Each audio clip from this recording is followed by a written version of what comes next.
sí, si hay dudas, pues por favor me van preguntando. La otra cosa que les quería decir es, o preguntar más bien, ¿tienen alguna duda del tema anterior?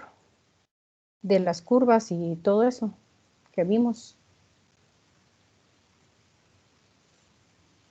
Bueno, si no, ahí está la grabación para que la puedan ver cuantas veces sea necesario.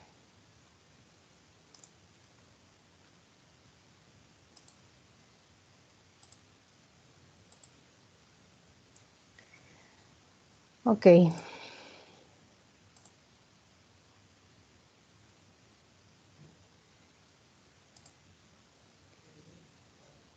Hoy entonces vamos a revisar este tema. Y entonces, solo para tener una idea de cuáles son los valores normales de la presión arterial según la Academia Americana de Cardiología, el valor es de menos 120 sobre 80, o sea, menos de esto. 120 sobre 80 se considera ya un valor de prehipertensión. Y de 120, digamos, 120 sobre 80 a 139 sobre 89 se consideran valores de prehipertensión. Y ya 140 sobre 90 ya estamos hablando de hipertensión arterial, ¿verdad? Hay diferentes estadios de leve, moderada, severa. Pero aquí nos vamos a referir básicamente a los factores que regulan normalmente la presión arterial, ¿sí? Y entonces hay que ver cuáles son los factores que determinan la presión arterial y luego cuáles son sus componentes, ¿verdad? Recuérdense que tenemos el componente de la presión sistólica, que es el valor máximo que vemos aquí, ¿verdad? Y la presión diastólica, que es el valor mínimo. Y lo más importante de esto es recordar el valor de la presión media, que es el valor promedio de la presión arterial en un determinado momento, ¿sí? Y pensando en valores de hipertensión arterial, toda la vida se toma más como un dato más fidedigno la presión arterial media, ¿verdad? Que la presión, el valor de presión arterial de forma aislada. ¿Por qué razón? Porque, por ejemplo, una persona anciana puede tener 140 sobre 80 de presión, ¿sí? Y al momento de sacar el valor de la presión arterial media, pues esta va a estar por debajo de 100 milímetros de mercurio, lo cual indica que en realidad el paciente tiene hipertensión sistólica, ¿verdad? Pero es por la rigidez de sus arterias y no porque el paciente realmente esté hipertenso y entonces hay que estarlo controlando, ¿verdad? Hay que hacerle una valoración por lo menos 2 o 3 veces al año y ver cómo se comporta su presión arterial, ¿sí? Luego, ¿qué factores son los que determinan la presión arterial? Tenemos factores físicos y factores fisiológicos, ¿verdad? Obviamente los factores fisiológicos están determinados también por los valores físicos, los factores físicos, porque los factores físicos son el volumen sanguíneo y la distensibilidad arterial, ¿verdad? Y los factores fisiológicos son el gasto cardíaco también va a depender del volumen sanguíneo, ¿verdad? Y la resistencia periférica, que esto implica si hay vasoconstricción o vasodilatación. Y eventualmente cuando la resistencia periférica aumenta, por ejemplo, la distensibilidad arterial disminuye. Ahora, un paciente puede tener arterias menos distensibles, pero no por eso quiere decir que tenga aumentada la resistencia periférica, ¿sí? Y recuérdense que en su libro mencionan que la presión arterial es el gasto cardíaco por la resistencia periférica total, que son estos factores fisiológicos que se mencionan acá, ¿verdad? Ahora, esta forma de expresar la presión arterial de gasto cardíaco por resistencia periférica no es que vayamos a operar valores ahí, porque no es tan sencillo, ¿verdad? Primero tendríamos que sacar la resistencia periférica total y luego determinar el gasto cardíaco, pero como lo menciona su libro, el hecho de que el gasto cardíaco aumente el doble no quiere decir que la presión arterial vaya a aumentar el doble, porque depende también de la resistencia periférica, ¿sí? Y entonces no es tan sencillo solo gasto cardíaco por resistencia periférica, sino que hay que tomar más bien otros factores, ¿verdad? Como por ejemplo la viscosidad de la sangre, la longitud del tubo. Y recordémonos que dentro de estos factores, el más importante, por eso es que mencionan casi siempre la resistencia periférica solamente, porque es el diámetro del vaso. Pero hay digamos, no es que podamos operar esa ecuación, no la vamos a poder operar ni lo vamos a hacer, ¿verdad? Solo es para que recordemos que el gasto cardíaco o el volumen sanguíneo que tengamos que el corazón empuje por minuto va a determinar la presión arterial y lo podemos ver en esta imagen, ¿verdad? En esta imagen aquí tenemos un vaso con diámetro normal y volumen sanguíneo normal, ¿verdad? Que va pasando por ahí. Entonces, ¿qué vamos a tener? Una presión arterial normal. ¿Qué pasa si el diámetro de los vasos es normal, pero el volumen está aumentado? Y esto implica gasto cardíaco, ¿verdad? O volumen sanguíneo. Entonces se eleva la presión. ¿Qué pasa si nosotros a un paciente normotenso, es decir, con la presión arterial normal y en condiciones de reposo, le ponemos 1,5 litros de solución rápido? Entonces le vamos a elevar la presión arterial, ¿verdad? ¿Qué pasa si tenemos un paciente cuyo volumen es normal y los vasos de resistencia se constriñen, se estrechan, que es lo que vemos en esta otra imagen? Pues también se nos va a elevar la presión, ¿verdad? Y aquí es porque está aumentada la resistencia periférica, ¿sí? ¿Y cuáles van a ser los vasos que principalmente van a determinar esta resistencia periférica? Obviamente las arteriolas, ¿verdad? ¿Alguna pregunta?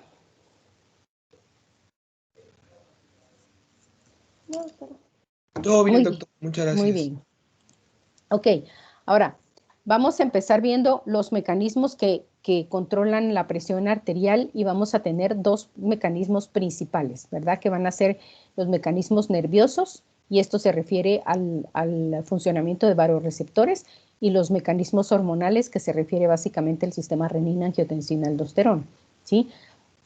Esos son los principales mecanismos de control. El control neural que depende de los vasoreceptores es un control rápido, es decir, nuestros vasoreceptores, que son sensores mecánicos que tenemos en dos sitios, que aquí se los circulé en esta imagen, ¿verdad? En el seno carotidio, o sea, en la bifurcación de las carótidas, ahí vamos a tener unos sensores de presión y en el arco aórtico vamos a tener otros sensores de presión. Ahora, aquí también se encuentran quimiorreceptores, ¿verdad? En este mismo lugar, esto que ponen aquí, el cuerpo carotidio. El cuerpo carotidio es el quimiorreceptor, ¿verdad? Y junto al, digamos, a la par o muy cercano a los vasoreceptores están los cuerpos aórticos, que son quimiorreceptores también, que van a percibir concentraciones de oxígeno en la sangre. Más tarde vamos a ver qué es lo que hacen estos quimiorreceptores para ayudar en el control de la presión, pero están muy cercanos, ¿verdad? Y entonces los vasoreceptores carotidios, estos son los más sensibles, ¿verdad? Y van a responder tanto a aumento como a descenso de la presión arterial. Ahora, ¿por qué es que tenemos aquí sensores de presión? Pues es lógico, ¿verdad? Lógicamente las carótidas son las principales arterias que llevan sangre al cerebro, entonces tiene que haber un control de presión en la entrada de sangre al órgano de control de todo el organismo. Entonces, y por eso es que esto es más sensible, porque va a percibir aumentos o descensos de la presión arterial y va a generar señales en consecuencia para mantener la presión normal y que no aumente o disminuya la presión hacia el cerebro para que dañe el sistema nervioso central, ¿verdad? Y luego los otros son los vasoreceptores aórticos que están cabalmente en el callado de la aorta. Estos van a responder principalmente a aumentos de la presión arterial, es decir, son sensibles a aumento, pero no son tan sensibles a descenso. En cambio, los del seno carotidio sí son sensibles a los dos tipos de cambios, ¿verdad? Cuando la presión aumenta, los sensores aumentan la tasa de disparo, es decir, van a producir más potenciales de acción, ambos, ¿verdad? Cuando disminuye la presión, disminuye la tasa de disparo. Entonces, ambos cambios, ¿verdad? Son los que generan señales hacia el tallo cerebral. Los vasoreceptores aórticos van a mandar la señal a través del vago, ¿sí? Y los receptores del seno carotidio van a mandar las señales a través del nervio de Hering, que es una rama del glosofaringio, hacia el tallo cerebral. En el centro de control cardiovascular va a estar en la parte más baja de la protuberancia y en la médula oblonga, ¿verdad? Y entonces ahí vamos a tener centros cardioaceleradores y cardiodesaceleradores y el centro de control de donde van a salir las señales para vasoconstricción, ¿verdad? Entonces, por ejemplo, y estos centros de control están en el núcleo del tracto solitario. Entonces, de aquí del núcleo del tracto solitario van a salir señales hacia los troncos simpáticos cuando se necesite aumentar la frecuencia cardíaca o producir vasoconstricción, ¿verdad? Hacia los ganglios simpáticos paravertebrales y de ahí hacia los plexos nerviosos que inervan el corazón y hacia todos los nervios que van hacia los vasos sanguíneos.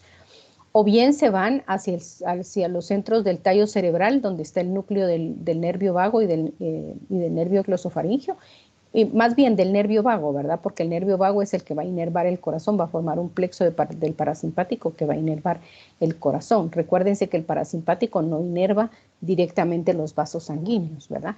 Puede enviar señales a algunos vasos sanguíneos para inervar el endotelio. Y entonces cuando el endotelio recibe estímulo de la acetilcolina, entonces va a estimular la liberación de, por ejemplo, óxido nítrico. Y entonces el óxido nítrico se libera en ciertos vasos sanguíneos para producir vasodilatación, ¿verdad? Pero recuérdense que el parasimpático directamente no inerva los vasos, ¿sí? Y entonces, ¿qué es lo que pasa cuando hay un aumento de la presión arterial, ¿sí? Entonces aquí en esta imagen que tienen en el libro está bien esquematizado qué es lo que pasa. Los vasoreceptores carotídeos y los vasoreceptores aórticos van a mandar sus señales entonces al núcleo del tracto solitario. Del núcleo del tracto solitario se va hacia el tallo, hacia los centros cardioacelerador, cardiodesacelerador y vasoconstrictor del tallo cerebral. Y entonces de aquí, de estos centros acelerador, desacelerador y vasoconstrictor del tallo cerebral van a salir señales hacia el corazón, ¿sí? Y hacia los vasos sanguíneos, venas y arteriolas, ¿verdad? Ahora, ¿qué pasa si aumenta la presión? Entonces, lo que va a pasar es que los vasoreceptores van a empezar a disparar más rápido y mayor cantidad de potenciales de acción y van a estimular el núcleo del tracto solitario. De aquí van a salir eferencias, ¿verdad? Hacia el sistema parasimpático, estimulando, ¿verdad? Un estímulo positivo, ¿sí? Es decir, que va a producir una activación del centro cardiodesacelerador del parasimpático. Y acuérdense que el parasimpático va a inervar principalmente el nodo sinoauricular. Puede ser que hayan algunas fibras que inerven los ventrículos, ¿verdad? Pero principalmente el nodo sinoauricular. Y entonces, ¿qué es lo que va a pasar aquí? Va a pasar que la acetilcolina va a excitar los receptores muscarínicos 2 y va a empezar a bajar la frecuencia cardíaca. Y al bajar la frecuencia cardíaca disminuye la contractilidad y entonces esto hace que disminuya el gasto cardíaco.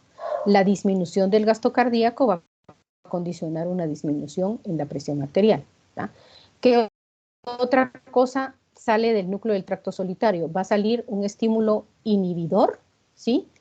A el centro cardioacelerador y al centro vasoconstrictor, ¿sí? Que entonces, ¿qué es lo que va a pasar? Va a inhibir el estímulo simpático que va hacia el nodo y hacia los ventrículos y va a inhibir el estímulo simpático hacia arteriolas y venas, ¿sí? Es decir, toda la actividad simpática se va a inhibir. Y entonces, al inhibirse la actividad simpática sobre los vasos sanguíneos, lo que va a condicionar es una vasodilatación, ¿sí? Disminución del gasto más vasodilatación, entonces lo que va a pasar es restablecimiento de la presión arterial a sus valores normales, ¿ya?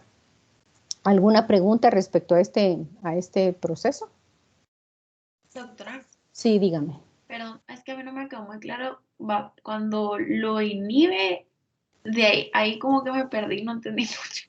Desde el tracto solitario cuando va al cardíaco y al vasoconstrictor.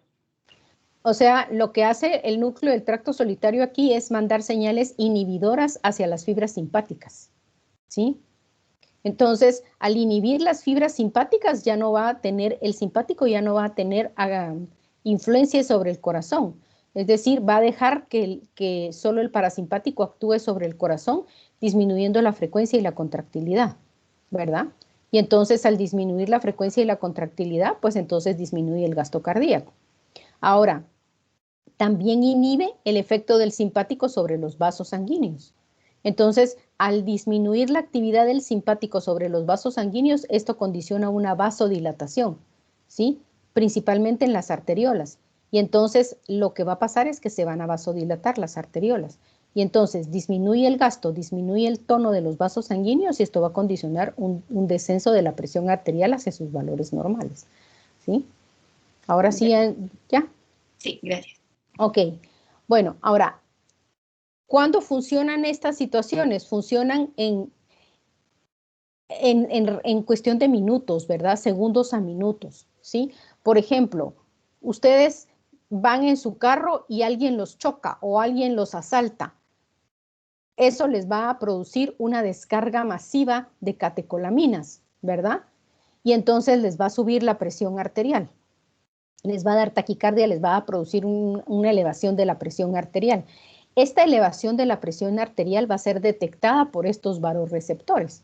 Y una vez que ya les pasó el susto del choque y les pasó el susto del asalto, entonces la idea es que los vasoreceptores empiecen a mandar las señales hacia el núcleo del tracto solitario para restablecer los valores de la presión arterial hacia lo normal, hacia lo que tenían ustedes antes de que los estrellaran, ¿verdad? O que los asaltaran, ¿sí? Entonces, esto se va a producir cuando se eleva la presión arterial en esas situaciones, ¿ya?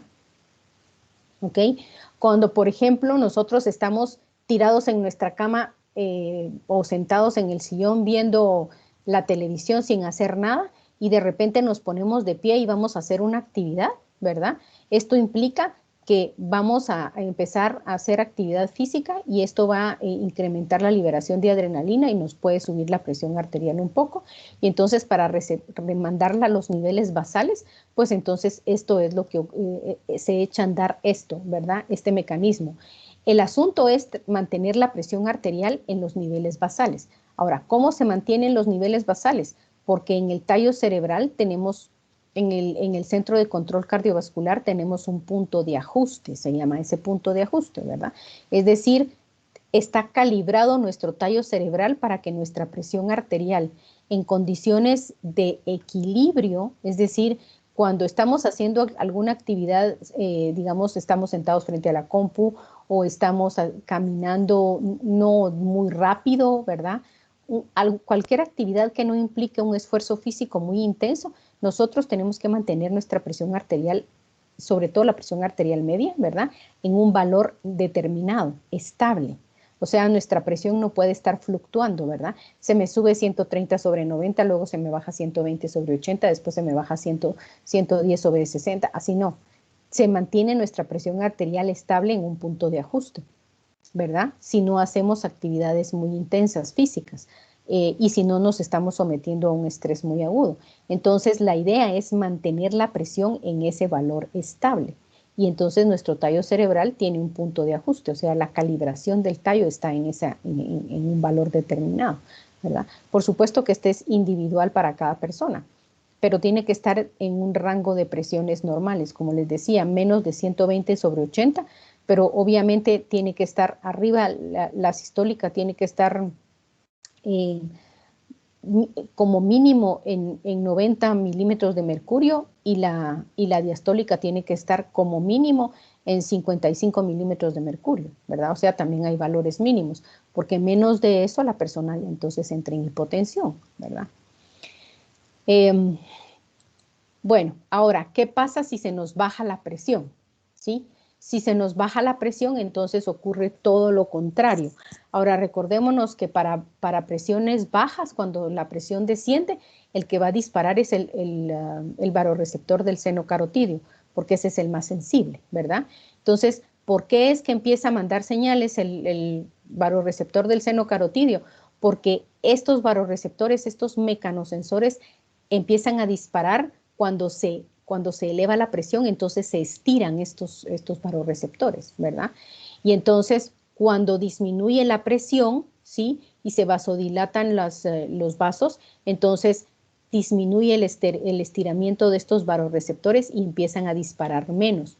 Entonces, lo que ocurre es que el seno carotídeo empieza a disparar menos potenciales de acción. Y esa disminución de los disparos del seno carotídeo es detectado por el tallo cerebral, ¿verdad? ¿Qué es lo que está diciendo esa disminución de los disparos o de la tasa de disparos del seno carotídeo? que la presión se bajó y eso es detectado por los núcleos del tracto solitario. Y entonces, ¿qué es lo que van a hacer? Van a hacer todo lo contrario de lo que hicieron si se produce un aumento de la presión, ¿verdad? Lo que van a hacer es mandar estímulos inhibitorios hacia la actividad parasimpática, es decir, van a inhibir la actividad del vago sobre el corazón y van a estimular la actividad del simpático sobre el corazón y los vasos sanguíneos. Entonces, ¿qué es lo que va a pasar? Va a aumentar la frecuencia cardíaca y va a aumentar la fuerza de contracción. Y eso va a hacer que aumente el gasto y esto ayuda al restablecimiento de la presión arterial, ¿verdad? Y va a mandar señales hacia los vasos sanguíneos, ¿verdad? Para que aumente, para que se produzca vasoconstricción de las arteriolas y esto aumente la resistencia periférica total, para que aumente la vasoconstricción en las venas y aumente el retorno venoso para que mejore el gasto cardíaco también. Y entonces eso restablece la presión arterial a lo normal, ¿sí? Entonces, por ejemplo, ¿cuándo puede pasar esto? Cuando estamos acostados y nos ponemos de pie de un brinco, ¿verdad? Entonces, cuando nos ponemos de pie de un brinco, la sangre tiende a bajar hacia los pies, ¿verdad? Por el efecto de la gravedad. Y entonces es factible que uno sienta un poco de mareo si se levanta así de un brinco o de la cama, ¿verdad? ¿Por qué? Porque disminuye la presión de perfusión hacia el cerebro, ¿sí? Y entonces lo detecta el seno carotidio como una baja de la presión. Y entonces pone en actividad todo este esquema que vemos aquí y entonces en unos segundos se restablece nuestra presión de perfusión hacia el cerebro y ya, ¿verdad? Entonces, como les digo, el mecanismo de los vasoreceptores nos ayuda a mantener estable nuestra presión en cambios rápidos, ¿verdad? Esto actúa de manera rápida y nos mantiene la presión estable independientemente de los cambios de posición que tengamos, ¿sí? Y de la actividad que hagamos o de cambios, estrés súbito, por ejemplo, ¿verdad? ¿Preguntas aquí?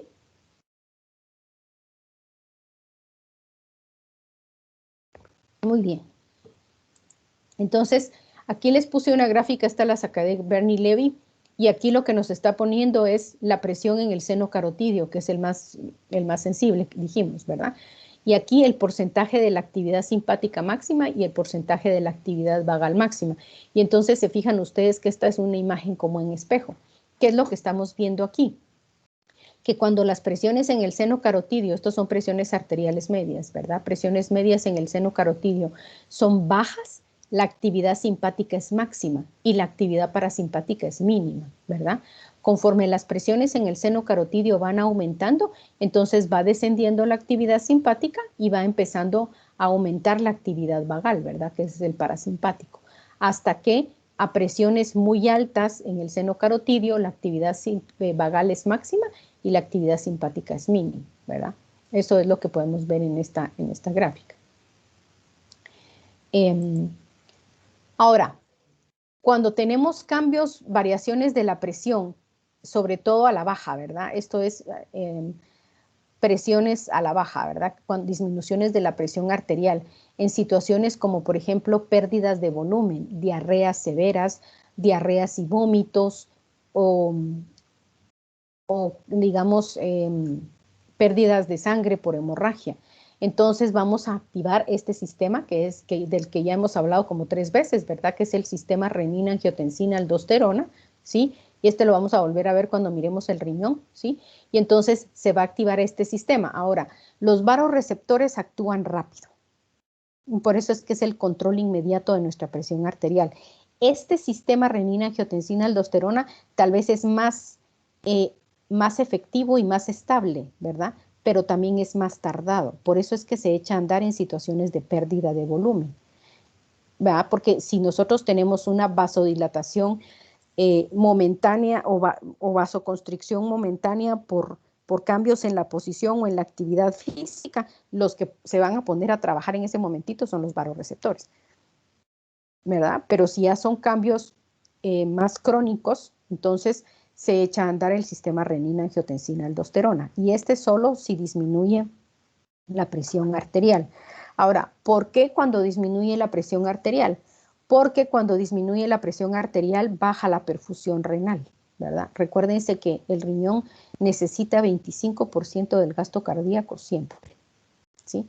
Y entonces, si disminuye la perfusión hacia el riñón, entonces lo que pasa es que el riñón detecta por cualquier motivo que empiece a bajar la circulación o la cantidad de sangre que le llega al riñón, entonces el riñón echa a andar el mecanismo del sistema renina-angiotensina-aldosterona. ¿Qué pasa?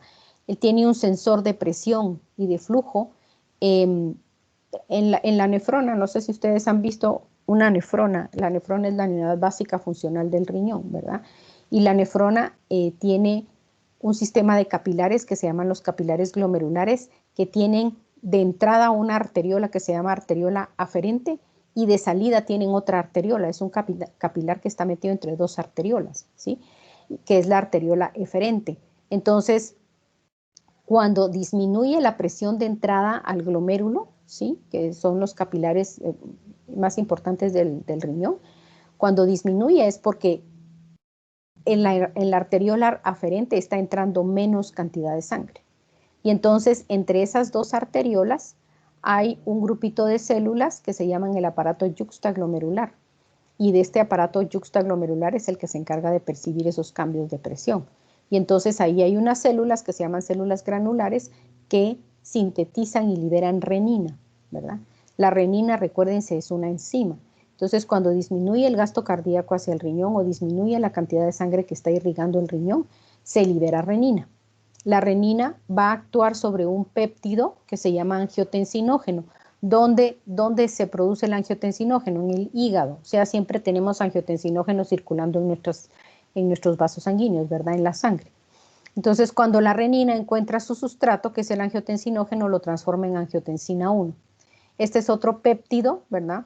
Que pierde aminoácidos por efecto de la renina y no tiene, en realidad no tiene ninguna actividad biológica, ¿sí? Cuando la angiotensina 2 se encuentra con la enzima convertidora de angiotensina, la enzima convertidora de angiotensina se sintetiza en el pulmón y en el riñón, y entonces cuando la sangre va con angiotensina 1 va pasando por el pulmón o por el riñón, la enzima convertidora de angiotensina transforma esta angiotensina 1 en angiotensina 2. Y la angiotensina 2 sí ya se comporta como una hormona, ¿verdad? Ya tiene múltiples funciones, como pueden ver ustedes en el esquema que tienen acá, ¿verdad? Una de sus funciones muy importantes es ir hacia la corteza suprarrenal, ¿sí? En la corteza suprarrenal estimula la síntesis y liberación de esta hormona esteroidea que se llama aldosterona, ¿sí? Y entonces, ¿qué hace la aldosterona? La aldosterona va hacia el riñón principalmente y estimula un canal epitelial de sodio en los túbulos del riñón para que aumente la reabsorción de sodio, ¿verdad? También se va al colon. En el colon tenemos otro canal epitelial de sodio similar al del riñón que también reabsorbe sodio. Entonces, la reabsorción de sodio aumenta un montón gracias a la aldosterona, ¿verdad? Y entonces, recuérdense que si se reabsorbe sodio, ¿sí? Por ósmosis se va a reabsorber agua igual, ¿ya? El sodio siempre va a jalar agua acompañándolo y entonces esta reabsorción de sodio y agua se va hacia el espacio extracelular, hacia el plasma, ¿verdad? Para aumentar el volumen. Luego, la angiotensina 2 por sí misma también va a estimular la reabsorción de sodio en el riñón, solo que en otro sitio diferente de donde lo hace la aldosterona, ¿verdad? Y entonces esto lo hace en el asa Henle y esto lo hace en los túbulos proximales, o sea, diferentes partes de la nefrona.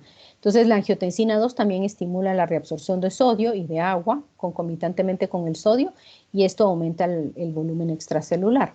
Además, estimula la sed, ¿verdad? Va hacia el hipotálamo, al centro de la sed del hipotálamo para que empecemos a tomar, para que nos dé sed y empecemos a tomar agua. El ingerir agua, ¿sí? También abona para un aumento del volumen extracelular. Aquí en esta gráfica no les pusieron, pero en su libro sí les explica que también estimula la liberación de hormona antidiurética por la hipófisis posterior, ¿verdad? Entonces recuérdense que cuando vimos osmolaridad vimos la hormona antidiurética, ¿sí? La hormona antidiurética iba al riñón y estimulaba la reabsorción exclusivamente de agua, ¿sí? A través de unos receptores, pero también estimula la vasoconstricción. porque tiene receptores en el riñón, los vasos sanguíneos. La hormona antidiurética también se llama vasopresina. Y entonces la hormona antidiurética va a producir un poco de vasoconstricción y la angiotensina 2 por sí misma produce vasoconstricción. Es el más potente, uno de los más potentes vasoconstrictores. Entonces, aumento de la resistencia periférica total más aumento del volumen extracelular por todos estos mecanismos que vimos aquí, esto nos eleva la presión arterial. Ahora, esto no se tarda minutos, esto se tarda horas o días, ¿verdad? Entonces es un mecanismo mucho más tardado, aunque es mucho más efectivo para el control del volumen, ¿sí? ¿Preguntas? Yo, doctora, disculpe, Dígame. ahorita cabal acaba de decir como una especie de fórmula, aumento de la presión arterial más acción de la angiotensina más todos estos como em, mini procesos va a aumentar la presión arterial. ¿Eso fue lo que dijo? Sí, es decir, el aumento del gasto del volumen extracelular, ¿verdad? O sea, el que aumente la cantidad de volumen. Si usted reabsorbe sodio, reabsorbe agua. Esta reabsorción se va hacia los vasos sanguíneos. Entonces, aumenta el volumen del plasma, ¿verdad? El volumen sanguíneo. Eso quiere decir que aumenta el gasto cardíaco, ¿sí? Con todos estos tres mecanismos, la aldosterona, la angiotensina en el riñón y la sed más la hormona antidiurética, van a aumentar el volumen, ¿sí? ¿Qué es lo que va a pasar? La gente va a dejar de orinar. Si usted mira a una persona hipotensa que ha tenido una hemorragia, no orinan muy poco, ¿verdad? ¿Por qué? Porque todo el líquido que va pasando por el riñón y que dice que se va a formar y que se va a volver orina, pues no se vuelve orina. Simple y sencillamente el riñón retiene todo el sodio y junto con el sodio jala el agua. Y entonces todo eso se va a la circulación sanguínea. ¿Para qué? Para restablecer el volumen. Eso se llama volumen efectivo circulante, ¿verdad? El volumen efectivo circulante y eso implica que va a aumentar el gasto cardíaco. Entonces ahí tenemos una de las cosas de la fórmula que decía al principio.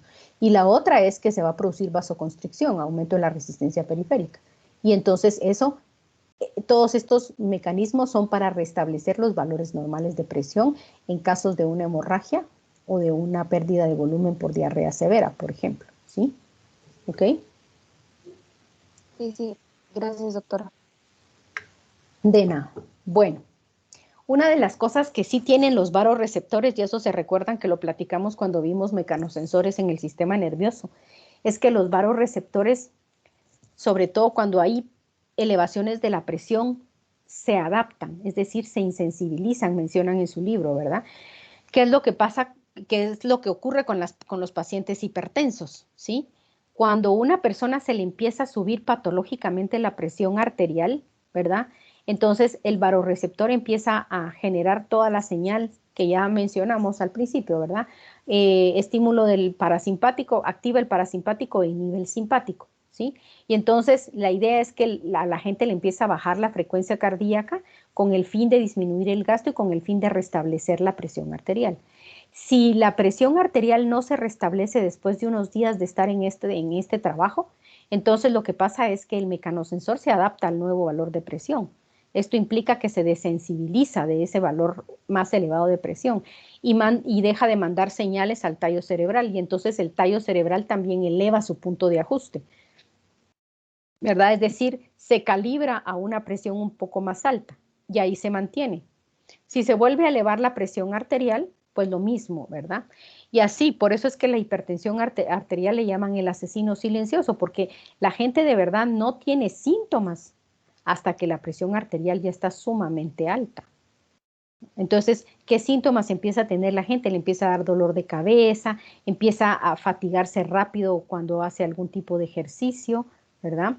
Y entonces acude al médico y cuando el médico le toma la presión, tiene 160/110 de presión arterial, ¿verdad? Y entonces ya está demasiado alta la presión, ¿sí? De suerte, una persona que va a su chequeo y encuentra al médico que tiene la presión arterial elevada, ah, entonces, y que no ha llegado tan alta, ¿verdad? Si las personas se chequearan por lo menos una vez al año con el médico, ¿verdad? Podrían detectar estos cambios de presión más rápido, ¿sí? Pero ese es uno de los mecanismos en los cuales el varoreceptor sí puede fallar, ¿verdad? Bueno, hay otros mecanismos que ayudan a regular la presión arterial, aunque no son, digamos, los de primera línea, pero sí ayudan. Dentro de estos mecanismos están los quimiorreceptores periféricos y los quimiorreceptores centrales. Estos quimiorreceptores periféricos son los que les mencioné de los cuerpos aórticos y carotídeos, ¿verdad? Y los quimiorreceptores centrales están en el tallo cerebral. Ahora, estos quimiorreceptores van a ser sensibles a cambios en las concentraciones de oxígeno. PO2 significa presión parcial de oxígeno, que es lo mismo que decir concentración de oxígeno en sangre, ¿verdad? La presión parcial de CO2 y el pH. Los periféricos, los cuerpos aórticos y carotídeos son sensibles a estos tres parámetros: oxígeno, CO2 y pH.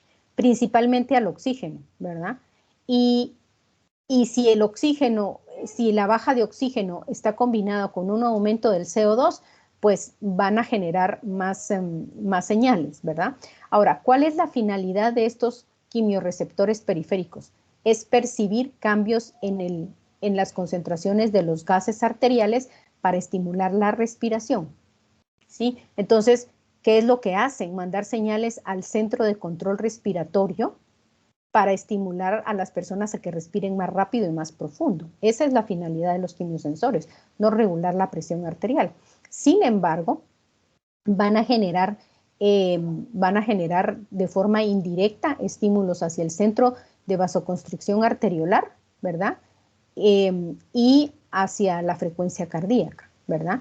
Entonces van a producir porque una de las cosas importantes es que el centro de control cardiovascular y el centro de control respiratorio están vecinos, ¿verdad? Y entonces cuando empieza a estimularse el centro de control cardiovascular, eventualmente puede mandar algún tipo de señales, que eso es lo que pasa con los quimiorreceptores periféricos y centrales, ¿verdad? Hacia el centro de control cardiovascular. ¿Y qué es lo que van a producir?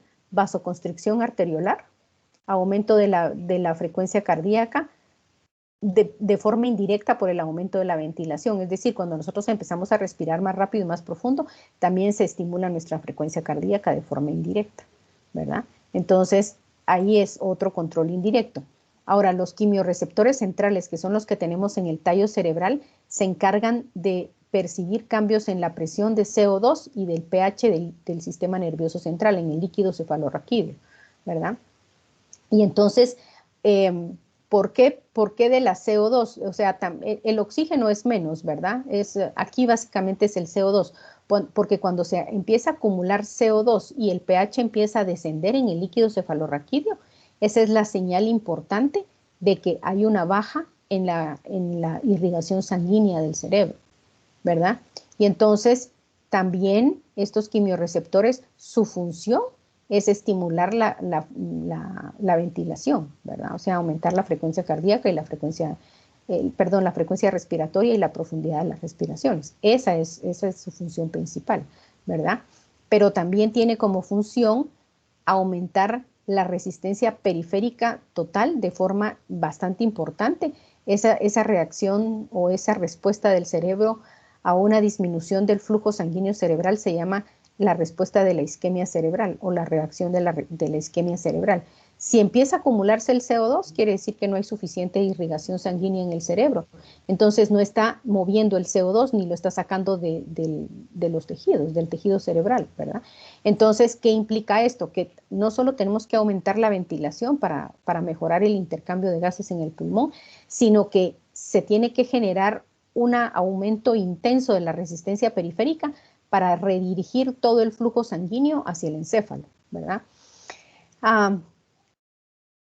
Hay tres órganos importantes que cuando hay baja disminución de volumen o, por ejemplo, en una hemorragia intensa, hay tres órganos que se protegen: el riñón, el corazón y el cerebro, ¿verdad?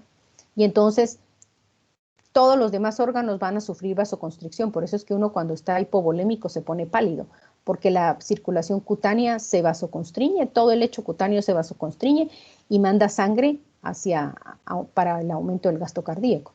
El corazón, ¿verdad? Ya vamos a ver eso en la próxima semana. Regula su flujo sanguíneo de acuerdo a sus necesidades metabólicas, independientemente de lo que pasa con el resto del cuerpo. Entonces, si el corazón tiene que aumentar el gasto, tiene que mejorar su perfusión, ¿verdad? Su flujo sanguíneo. Por lo tanto, se van a vasodilatar los vasos coronarios. ¿Y qué le importa al corazón si todo el resto del cuerpo está hipertenso? Y luego el cerebro, ¿verdad? El cerebro tiene la particularidad de que sus vasos sanguíneos tienen menos receptores alfa 1. Entonces no responden a elevación de las catecolaminas de la forma que responden el resto de los vasos sanguíneos. Entonces se preservan estos 3 órganos importantes. Y en isquemias y en hipovolemias muy severas, hasta el riñón se va horrible, ¿verdad? Para mantener el corazón y el cerebro funcionando. ¿Sí? Entonces, por eso es que se producen aumentos intensos de la resistencia periférica. Se vasoconstriñe la piel, se vasoconstriñe todo el lecho visceral, ¿verdad? El lecho muscular y toda esa sangre es para mandarla principalmente, incluso la circulación portal, ¿verdad? La que va hacia el hígado. Y toda esa sangre es para perfundir corazón, riñón y cerebro, ¿verdad? Por eso es que se produce este aumento de la resistencia periférica total. Bueno, de la hormona antidiurética ya hablamos, ¿verdad? Y los últimos que se mencionan son los vasoreceptores cardiopulmonares. Estos vasoreceptores, más bien, más que percibir presión, son sensores de volumen, ¿verdad? Y están metidos en lugares donde las presiones son bajas, pero hay, digamos, aumento de volumen. Por ejemplo, en las aurículas, un poco menos en los ventrículos y en los vasos pulmonares, ¿sí? Estos son sensores más de volumen que de presión, ¿sí? Y entonces estos se van a activar cuando hay un aumento del volumen sanguíneo, ¿sí? Y entonces, ¿por qué? Porque aumenta el retorno venoso que va a dar a las aurículas, ¿sí? Y que va hacia los vasos pulmonares. Entonces, cuando hay un aumento del volumen, por ejemplo, por transfusión o por infusión de soluciones intravenosas, entonces estos vasoreceptores se van a estirar por el aumento del retorno venoso y van a tener varios efectos, ¿sí? Uno es producir un aumento de la frecuencia cardíaca, ¿sí? Esto se llama reflejo de Bainbridge. Y junto con el aumento de la frecuencia cardíaca va a aumentar la secreción de péptidos que se llaman péptidos natriuréticos, ¿verdad? Hay 2 péptidos natriuréticos, el A, sí, que es péptido natriurético auricular, y el otro es el PNB, que es el péptido natriurético cerebral, que lo encontraron primero en el cerebro, pero se secreta también en los ventrículos, ¿verdad? Entonces, estos péptidos natriuréticos se van hacia el riñón y lo que hacen es estimular la diuresis y la natriuresis, o sea, la excreción renal de sodio y de agua. Entonces, lo que producen es que la gente empiece a orinar, ¿verdad? Y orine mayores cantidades de cloruro de sodio, ¿sí? Y al excretar cloruro de sodio se excreta agua también. Y la otra cosa que hacen es disminuir la secreción de hormona antidiurética, ¿sí? ¿Preguntas?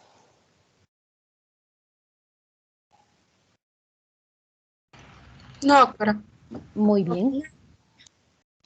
Entonces, ya por último, ustedes pues ya aprendieron a tomar la presión, ¿verdad? Eso sí ya lo saben hacer. Lo único que les recomiendo es que practiquen, ¿verdad? Ahora que estamos a la fuerza metidos en la casa la mayor parte del día. Entonces ustedes se pueden poner a practicar su técnica de la presión, de la toma de la presión arterial. Aquí les puse los 2 manómetros que ustedes van a encontrar, los que usamos, ¿verdad? Corrientemente, que se llaman los manómetros aneroides, y este es un manómetro de mercurio, ¿sí? Este es el estándar de oro. Este nunca se descalibra, ¿verdad? Es lo más exacto que hay. Entonces ustedes van a ver esto en los hospitales o en clínicas grandes, van a ver manómetros de mercurio. Por supuesto que lo de moda es digital, ¿verdad? Y sí, está bien que usemos digitales. Y hay manómetros digitales que tienen brazalete, ¿verdad? Es decir, está el brazalete con la vejiguita esta para inflar, y en lugar de tener un manómetro, pues tiene la pantallita digital, ¿verdad? Son más exactos esos que los que se utilizan en la muñeca. Entonces, si ustedes van a tener un manómetro digital, tengan un manómetro digital principalmente de brazalete en sus clínicas, ¿verdad? Pero es bueno saber tomar la presión con un manómetro aneroide, ¿sí? Entonces, la técnica adecuada dice que el paciente tiene que estar preferiblemente sentado, ¿verdad? Porque nos mantenemos más tiempo sentados que acostados. Entonces, principalmente sentado, cómodo, con las piernas apoyadas en el suelo y no cruzadas. Y tiene que estar su brazo apoyado en alguna mesa, ¿verdad? O en un apoyabrazos. Idealmente si está a la altura del corazón, ¿verdad? Y entonces colocamos el brazalete unos 2 dedos por arriba del pliegue del codo y luego palpamos dónde está el pulso braquial y colocamos ahí el diafragma del estetoscopio. Y entonces ya inflamos el brazalete, ¿verdad? Lo inflamos, por supuesto que a uno cuando le están enseñando le dicen que uno tiene que palpar la arteria radial.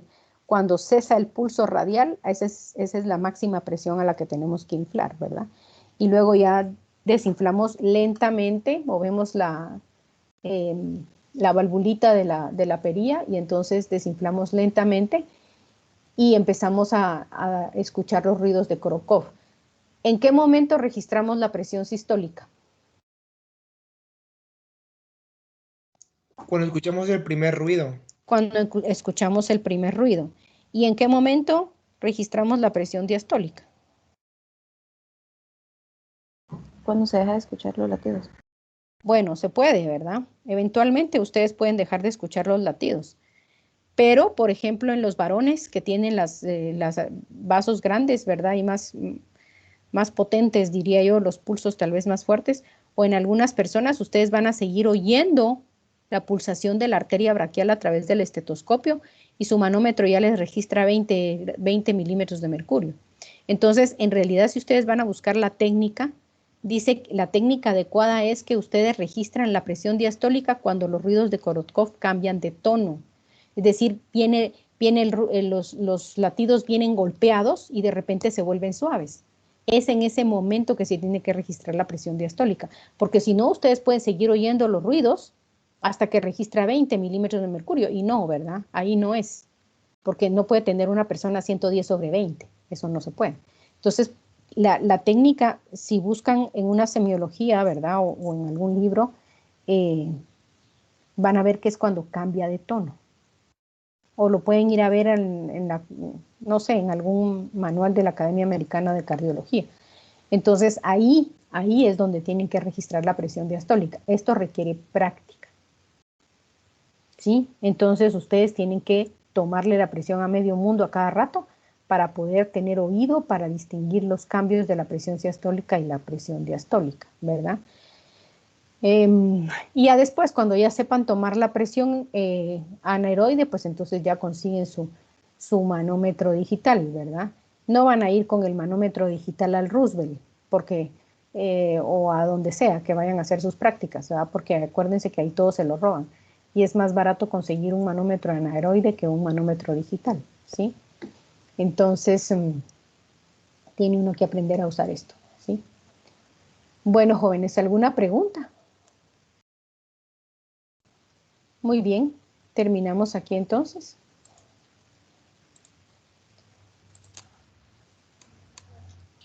Gracias, doctora. Gracias, De doctora. nada. Feliz día. Feliz día. Feliz día, doctora. Fátima, Gracias, feliz no se vaya a salir, Fátima. Me voy a quedar con usted un ratito. Gracias, feliz día. De nada, feliz día. Gracias. Feliz Feliz día, día, doctora. doctora. Feliz día. Feliz Doctora, día. disculpe. Dígame. Fíjese, le iba a preguntar en la tarea del EKG, en la parte